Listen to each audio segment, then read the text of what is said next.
ರಾಜ್ಯ ಸರ್ಕಾರದ ಮಹತ್ವಾಕಾಂಕ್ಷಿ ಯೋಜನೆಯಾದ ಮಾಂಗಲ್ಯ ಭಾಗ್ಯ ಸಾಮೂಹಿಕ ವಿವಾಹ ಕಾರ್ಯಕ್ರಮದಲ್ಲಿ ನವಜೀವನಕ್ಕೆ 8 ಜೋಡಿಗಳು ಕಾಲಿಟ್ಟಿದ್ದಾರೆ. ಸದ್ಯ ನಂಜನಗೂಡು ನಗರದ ಶ್ರೀ ನಂಜುಂಡೇಶ್ವರ ಸ್ವಾಮಿ ದೇವಾಲಯದ ಮುಂಭಾಗದಲ್ಲಿ ಶಶಿಧರ್ ದೀಕ್ಷಿತ್ ನೇತೃತ್ವದಲ್ಲಿ ಈ ವಿವಾಹ ಕಾರ್ಯಕ್ರಮ ನಡೆಯಿತು. ಇನ್ನು ಹಿಂದೂ ಧಾರ್ಮಿಕ ಸಂಸ್ಥೆಗಳು ಮತ್ತು ಧರ್ಮದಾಯ ದತ್ತಿಗಳ ಇಲಾಖೆ ಹಾಗೂ ಮೈಸೂರು ಜಿಲ್ಲಾಡಳಿತದಿಂದ ನಡೆದ ಕಾರ್ಯಕ್ರಮದಲ್ಲಿ ಶಾಸಕ ದರ್ಶನ್ ಧ್ರುವನಾರಾಯಣ್ ಹಾಗೂ ಅಪರ ಜಿಲ್ಲಾಧಿಕಾರಿ ಲೋಕನಾಥ್ ಸೇರಿದಂತೆ ಹಲವರು ಹಾಜರಿದ್ದರು. ಈ ವೇಳೆ ವಧು-ವರರಿಗೆ ಗಣ್ಯರು ಮಾಂಗಲ್ಯ ವಿತರಣೆ ಮಾಡಿದರು. ಬಳಿಕ ಪುರೋಹಿತರ ಮಂತ್ರಘೋಷ ಹಾಗೂ ಗಟ್ಟಿಮೇಳದೊಂದಿಗೆ ಮಾಂಗಲ್ಯ ಧಾರಣೆ ನಡೆಯಿತು. ನಂತರ ತಾಳಿ ಕಟ್ಟಿದ ವಧು ಮತ್ತು ವರರಿಗೆ ನೆರೆದಿದ್ದ ಜನರು ಹಾಗೂ ಗಣ್ಯರು ಶುಭ ಹಾರೈಸಿದರು.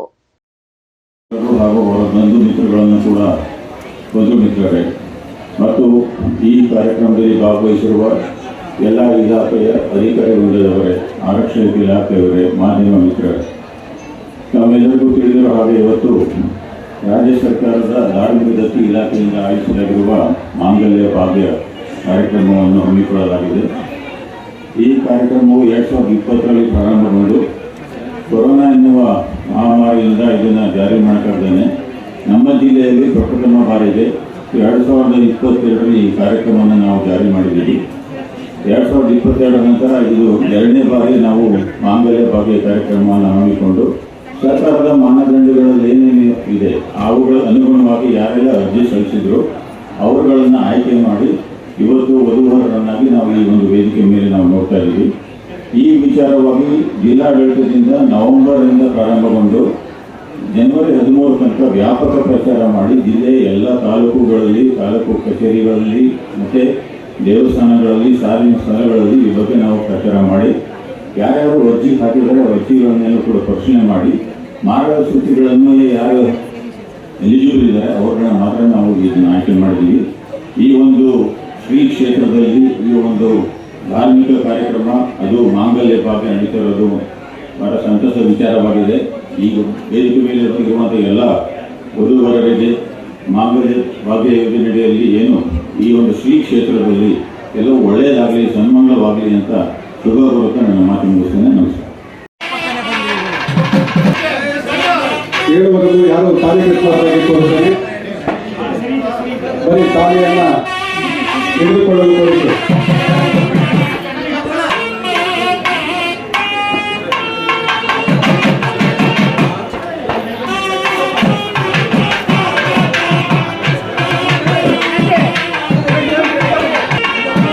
ದಯಮಾಡಿ ಹೊರ ತಾಳಿಯನ್ನು ಹಿಡಿದುಕೊಳ್ಳಲು ಯಾರು ಕೆಲಸವಾಗಬೇಕು ತೋರಿಸಿ.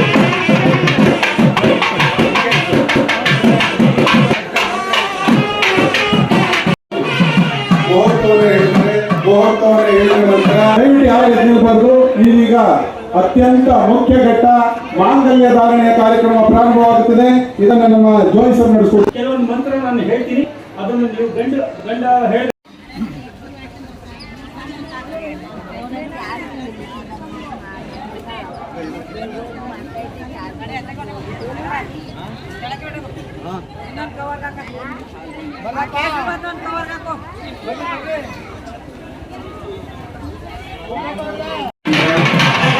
ಇಲಾಖೆಯ ಈ ಒಂದು ಕಾರ್ಯಕ್ರಮವನ್ನು ಸಾಕಾರಗೊಳಿಸಲು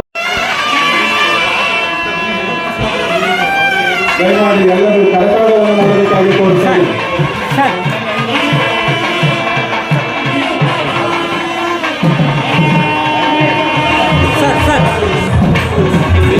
ಮಗುಗಳನ್ನು ಹೊರತುಪಡಿಸಿ ದಯಮಾಡಿ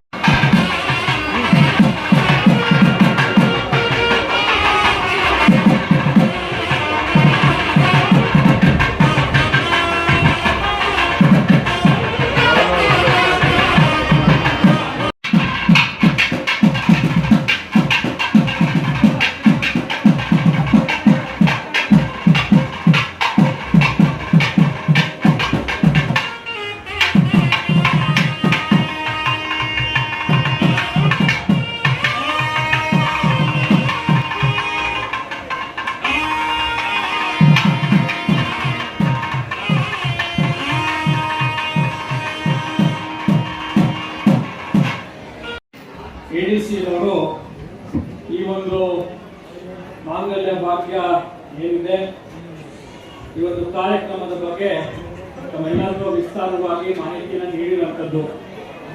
ನಾನು ಹೆಚ್ಚು ಮಾತನಾಡೋಕೆ ಹೋಗೋದಿಲ್ಲ.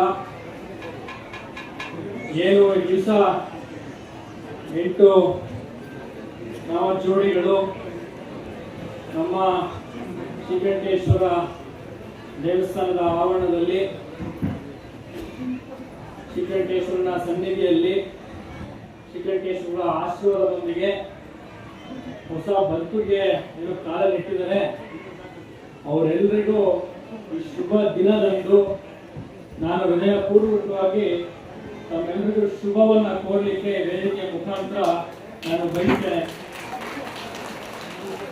ಅದೇ ರೀತಿ ಈ ಒಂದು ಕಾರ್ಯಕ್ರಮದಲ್ಲಿ ಎಲ್ಲ ಜೋಡಿಗಳಿಗೆ ಆಶೀರ್ವಾದವನ್ನ ಮಾಡಲಿಕ್ಕೆ ಇಲ್ಲಿ ಸೇರಿರುವಂತಹ ನನ್ನ ಎಲ್ಲ ಬಂಧು ಮಿತ್ರರು ಕೂಡ ಈ ಒಂದು ಕಾರ್ಯಕ್ರಮಕ್ಕೆ ಬಂದು ಆಗಮಿಸಿ ಯಶಸ್ವಿಗೊಳಿಸಿಕೊಂಡಿದ್ದಕ್ಕೆ ತಮ್ಮೆಲ್ಲರಿಗೂ ನಾನು ಗೌರವಯುತವಾಗಿ ವಂದನೆಗಳನ್ನ ಹಾಗೆ ಧನ್ಯವಾದಗಳನ್ನ ಈ ವೇದಿಕೆಯ ಮುಖಾಂತರ ತಮ್ಮೆಲ್ಲರಿಗೂ ಹೇಳಲಿಕ್ಕೆ ನಾನು ಬಯಸ್ತೇನೆ.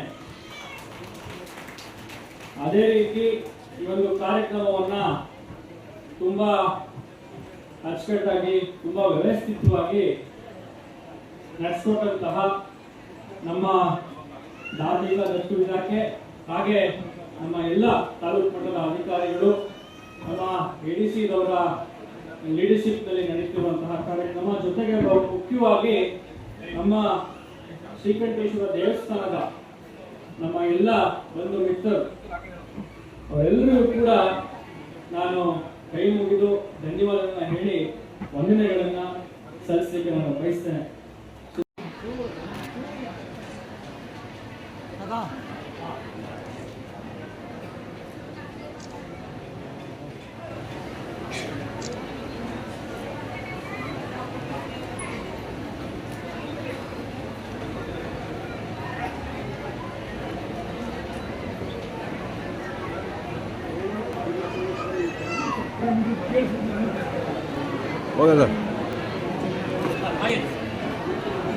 ಮಾಂಗಲ್ಯ ಭಾಗ್ಯ ಯೋಜನೆಯ ಈ ಕಾರ್ಯಕ್ರಮಕ್ಕೆ ಆಗಮಿಸಿರುವಂತಹ ಗಣ್ಯ ವ್ಯಕ್ತಿಗಳನ್ನ ಹಾಗೂ ವಧುವರರನ್ನ ಮತ್ತೆ ಆಗಮಿಸಿರುವ ಎಲ್ಲಾ ಸದ್ಭಕ್ತರನ್ನ ಸ್ವಾಗತಿಸಲು ಶ್ರೀಯುತ ಜಗದೀಶ್ ಕುಮಾರ್ ಅವರನ್ನ ಕೇಳಿಕೊಳ್ತೇನೆ.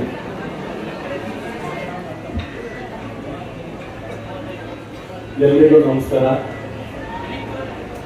ಸರ್ಕಾರದ ಜನಸ್ನೇಹಿ ಹಾಗೂ ಜನಪರ ಯೋಜನೆಯಾದ ಮಾಂಗಲ್ಯ ಭಾಗ್ಯ ಸಾಮೂಹಿಕ ಶಾಲಾ ವಿವಾಹ ಕಾರ್ಯಕ್ರಮವನ್ನು ಈ ದಿನ ನಂಜನ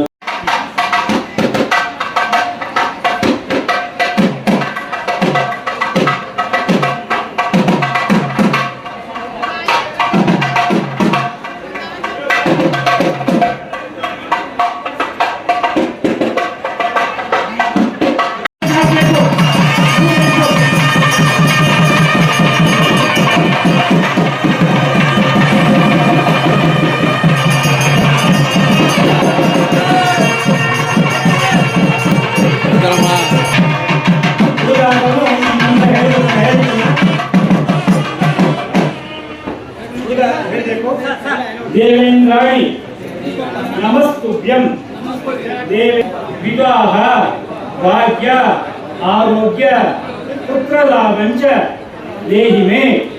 ಆ ಮಾಂಗಲ್ಯವನ್ನು ನೀವೇನು ಕಟ್ಟಿದ್ದೀರಾ ಆ ಗಂಟನ್ನ ಕಡೆಗೆ ಒಪ್ಕೊಂಡು ನಮಸ್ಕಾರ ಮಾಡಿ. ಆಮೇಲೆ ನಮ್ಮ